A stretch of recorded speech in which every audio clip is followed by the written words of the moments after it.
We're going to talk here for a minute about covalent bonds. Now, first off, I'm going to say, what exactly is a covalent bond and what's going on, and we're going to find out that it's all based on attractions and repulsions. Whenever a bond does form, it's going to lower the energy of the molecule, and that's why we try to make as many bonds as we can. From here, we do want to pick up two terms. Okay, one's called the equilibrium bond distance, and the other one is the bond energy. And we're going to define them now and use them a lot later. And what is it that we actually have to have in order to make a bond? This little graph here is kind of important. So if we have, let's say, a hydrogen atom, okay, hydrogen atom, has one proton in the nucleus and an electron on the outside, and we can kind of show that down here right below. We can see there's an H with a dot, so that dot represents the one valence electron. Well, a molecule would form if two of these atoms come closer and closer and closer together. So we can see what's going to happen is as they get closer and closer, we're going to get attractions between the electron of one atom and the proton of the other atom. And we're also going to get some repulsions because the two protons are going to repel each other and the two electrons are going to repel each other. So if we are far apart, we are going to say that that is zero energy.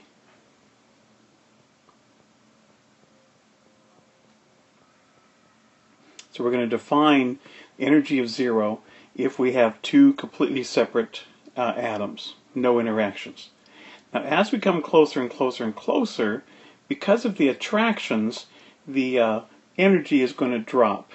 So if I kind of use my green line here as energy as these guys get closer and closer, then we can see what's going to happen is the energy is going to get lower and lower and lower as they get together because we're allowing the negative electron to be close to another positive proton, and those attractions are going to lower the potential energy of the system. And we know that because if they were close, we would have to put some work in order to pull these atoms away from each other. So if we have to put work in to pull them away, that raises the energy, so when they go back together, that must lower the energy. Now when they get close, we're going to find that we're going to increase the repulsions, okay, and when they get really close, the repulsions really take off. So when these two atoms get closer, the two protons start to repel each other, the electrons repel each other, and we end up with this overall graph. And the overall graph is important because we can see what happens is as the two atoms get closer and closer, the energy drops to a minimum at some distance. And if we get really close, then it goes up to a maximum. But at some distance, and we can kind of see that distance is about this much, then we minimize the energy, and this distance is called the equilibrium bond distance.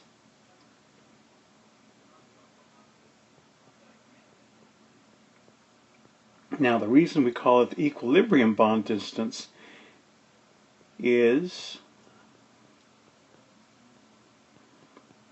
that this atom kind of, a molecule acts like a little spring, and as the springs get closer and closer, they can kind of bounce back and forth a little bit. So as the atoms get close, then if they get too close, then we're talking about very high energies.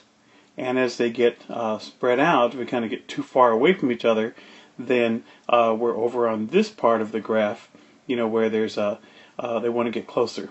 So the two atoms are going to kind of bounce back and forth and back and forth and back and forth around the equilibrium bond distance. So the atom kind of stays toward the bottom of this curve, and this distance would be the bond distance. Now, as the two atoms come together, then there's going to be the bond energy,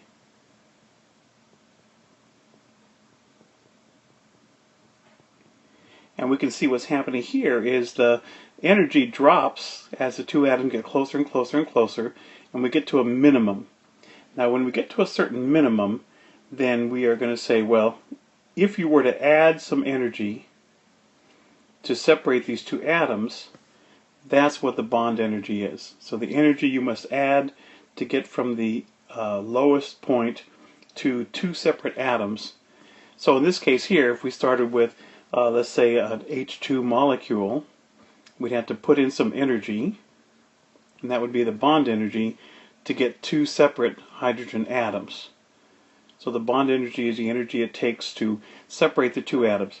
So in our graph, we're talking negative energy because we're saying when you have separate atoms, the energy is zero, and the energy drops as they get closer and closer together to a certain point.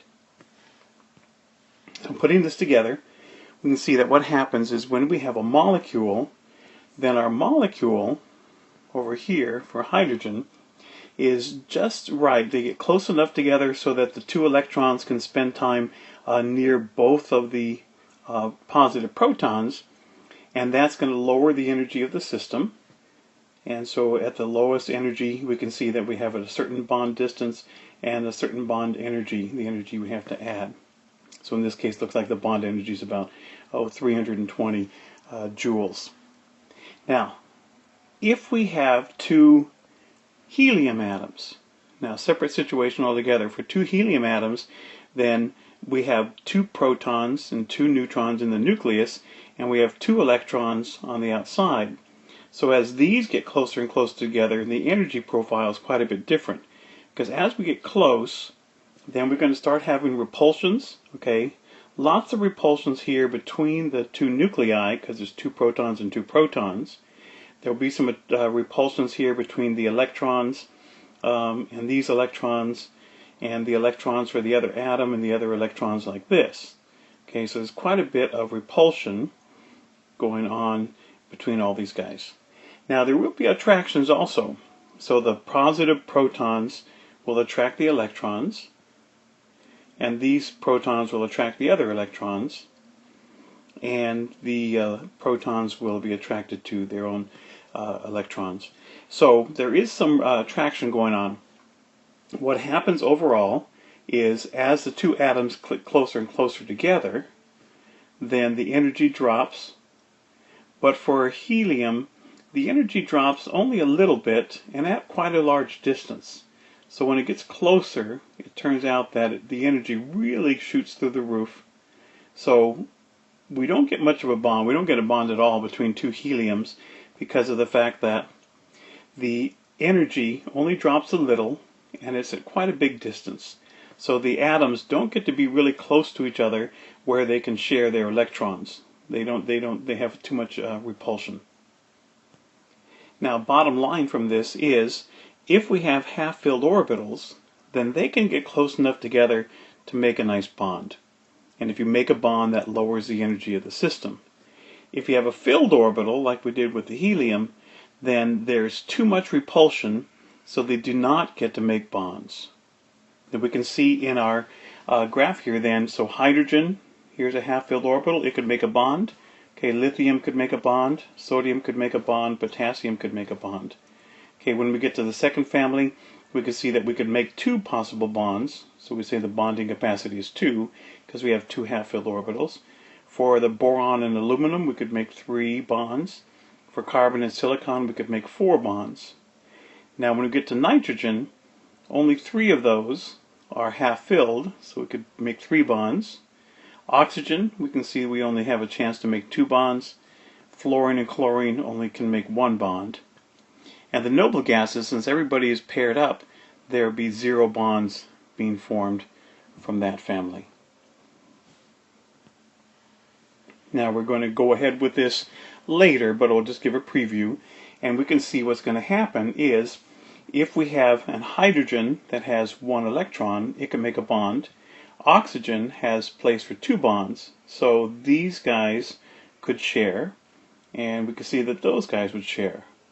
And if we redraw the whole picture, we can see we get a water molecule where the pairs of electrons are shared between the hydrogen, oxygen, hydrogen, oxygen. And that's going to be a covalent bond.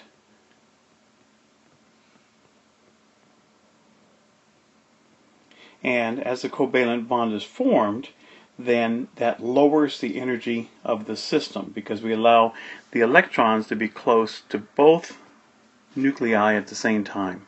So whenever a bond forms, That lowers the energy of the system, and we have to put energy in to break the bonds.